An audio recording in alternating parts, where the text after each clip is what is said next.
El Día Internacional de Acción por la Salud de la Mujer. Manuela Ramos tiene como eje de su campaña la maternidad y también, obviamente, el problema, ¿no? La morbilidad. Rocío Gutiérrez es la responsable del programa Derechos Sociales y Reproductivos de Manuela Ramos. ¿Cómo está nuestro país en eso? Bueno, fíjese, justamente hace un par de semanas, por ejemplo, se ha presentado, el Instituto Nacional de Estadísticas ha presentado el último informe demográfico, ¿no? La ENDES 2009, en donde hay cosas interesantes. Cuando hablamos de salud de la mujer, en realidad nos referimos principalmente a la salud sexual y reproductiva, que es, digamos, que son los aspectos de la vida de la mujer que más afectadas se ven por enfermedad o muerte, ¿no? Y que más ocupa también la atención de los sistemas de salud. Y lo que dice la ENDES, hay varias cosas interesantes. Uno, tal vez el que más llama la atención, es una evidente disminución de la tasa de mortalidad materna en los últimos 7 años. Una disminución... ¿En algún porcentaje ya establecido más o menos? Teníamos alrededor de 185 muertes maternas por 100.000 nacidos vivos en el informe que estamos sacando desde Manuela Ramos por estos días. Es que la salud de la población peruana, pero en particular la salud de las mujeres, no solamente tiene que ver con cifras. Primero porque las cifras son promedio y nos dan siempre un panorama optimista, digamos. Y en algunos casos son maquilladas también, ¿eh? O sí, adulteradas. Sí, es posible, ¿no es cierto? Es posible. Claro. Hay un grave problema. Normalmente los gobiernos maquillan y adulteran cifras. Así es, hay un grave problema de registros en nuestros diferentes ministerios. Y el otro tema que tiene que ver básicamente con la calidad, ¿no? Más que las cifras, es cómo están viviendo, digamos, las personas la salud. Y ahí uno puede, como usted bien ha dicho, analizar diferentes determinantes sociales de la salud. Y efectivamente la nutrición, la vivienda, la educación, el saneamiento ambiental son determinantes básicos para la salud de las personas. Y efectivamente, como usted lo ha dicho, cuando uno analiza también los índices de anemia en mujeres, también nos quedamos espantadas. Las mujeres estamos por el 30% de anemia en mujeres en edad fértil. Cuando uno analiza qué pasa con las gestantes, efectivamente llegan a un 40 y tantos %, incluso dependiendo de la región. O sea, nuestro país tiene, digamos, este panorama bien polarizado en términos de situación de salud. No obstante, se puede más o menos clarificar. Trapecio andino, por ejemplo, así ¿no? Es. Zona de Alto Andinas, de esa dramática, así como usted lo fija. Así es. Pero también la periferia de Lima. Así es. ¿No es cierto? Donde uno ve cada imagen que a veces de casualidad la televisión lo aborda, ¿no? De casualidad, porque no hay una política informativa para mostrar crudamente lo que estás viviendo, ¿no? E inclusive ni siquiera un mapeo distrital nos ayuda, ¿no? Tenemos distritos, por ejemplo, algunos distritos en los que nosotros trabajamos, como San Juan de Miraflores, en donde uno saca el promedio de, digamos, de calidad de vida, y efectivamente uno encuentra un promedio, digamos, aceptable. Sin embargo, uno se va hacia los asentamientos y uno puede encontrar, como lo dicen algunos estudios, indicadores de pobreza tanto o más altas que las zonas rurales más pobres del país, ¿no? Entonces, sí, las brechas, digamos, en términos de acceso a calidad de vida, a salud de la población es bien diverso, ¿no? Ahora, hay varios temas cruciales, ¿no? Por ejemplo, el tema de el crecimiento demográfico, que a veces se nota claramente en los sectores más pobres, ¿no? Porque hay mujeres casi frecuentemente, estamos viendo inclusive parricidios terribles y cosas por el estilo, ¿no? Y niños abandonados, o sea, en otras palabras, ustedes, con Manuela Ramos, ¿cuál es la política que habría que alentar?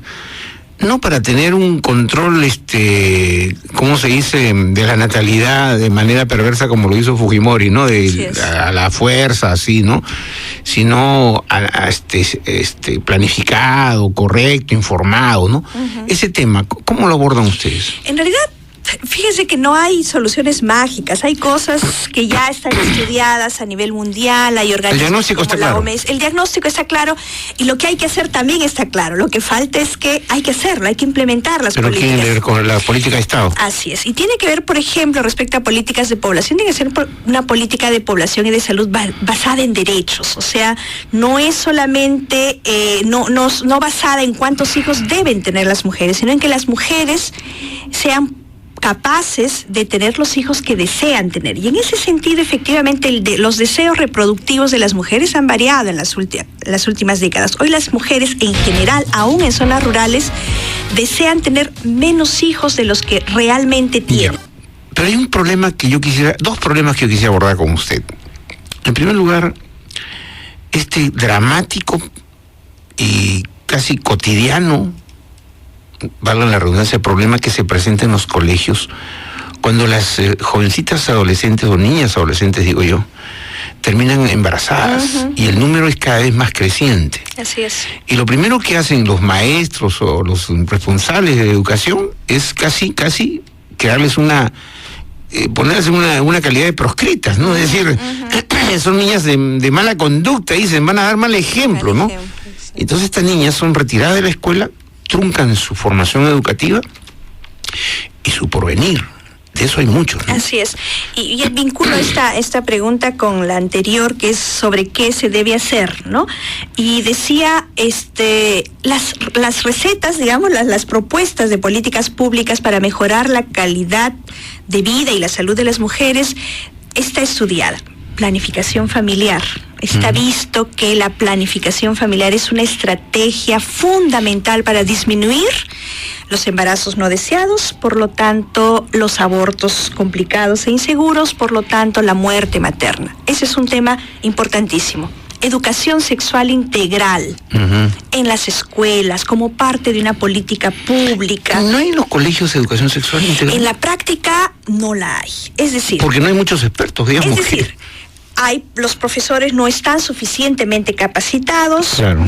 Hay mucho temor y mucho prejuicio para hablar de la sexualidad. ¿Y por qué Manuela Ramos no hace un convenio con apoyo internacional para, justamente, ya que ustedes tienen el tema muy claro, ¿no es cierto? Ustedes son una institución muy reconocida, hace un convenio que atienda, por ejemplo, financieramente el Banco Interamericano de Desarrollo, el Banco Mundial, que son organismos que tienen que preocuparse de eso también. Claro, en realidad el Estado tiene importantes colaboradores en el país, no solamente estamos nosotras, hay organismos. Sí, pero no se nota, la verdad hay que ser sinceros. Claro, ¿no? El tema es que el Estado tiene que tener y asumir el compromiso político y presupuestario de hacerlo, es decir, emprender, digamos, los mecanismos necesarios para que haya capacitación para profesores, para que haya materiales adecuados, para que se trabaje, digamos, con las autoridades educativas sobre la importancia de la sexualidad, perderle el miedo a hablar de la sexualidad. Claro, porque ahora, doctora, por ejemplo, ahora ya es muy común, ¿no?, en el mundo, y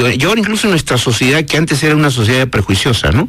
Y todavía bastante sobre varios temas. Pero yo le diría que más en esos prejuicios de los niveles altos, ¿no? Del A y B, ¿no? Que, que dirá la gente y cosas por el estilo, ¿no?